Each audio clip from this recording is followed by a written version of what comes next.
రాష్ట్రంలో సీట్లు కూడా పెరుగుతున్నాయి.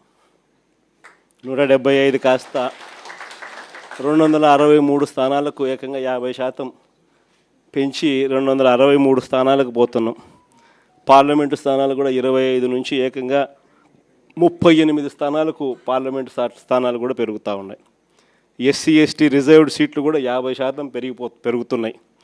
మహిళలకు 33% పూర్తిగా ఒక చట్టం ప్రకారం ఒక హక్కుగా ఈరోజు మహిళలకు 88 అసెంబ్లీలో 88 సీట్లు, పార్లమెంట్లో 13 సీట్లు ఈరోజు మహిళలకే ఈరోజు అందుబాటులోకి వచ్చే కార్యక్రమం జరుగుతూ ఉంది.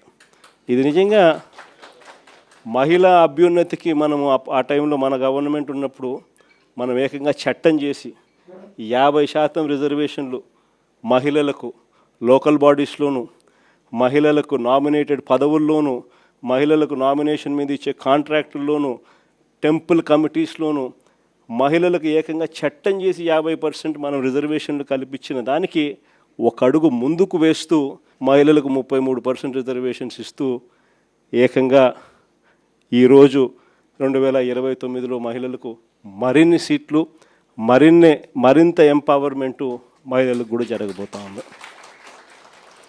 కాబట్టి ఈసారి సీట్లు ఇంతగా పెరుగుతూ ఉన్న నేపథ్యంలో కార్యకర్తల్లో నుంచి ఇంకా లీడర్షిప్ ఇంకా పెరుగుతుంది. ఇది మాత్రం అందరికీ చెప్తా ఉన్నా. కార్యకర్తల్లో ఎవరైతే పటిమ చూపించగలుగుతారో, ఎవరైతే అడుగులు వేయడానికి సిద్ధపడతారో, ఎవరైతే నాయకత్వ పటిమను గట్టిగా చూపించగలుగుతారో అందరికీ కూడా జగన్ న్యాయం చేస్తాడని చెప్పి సందర్భంగా చెప్తాను.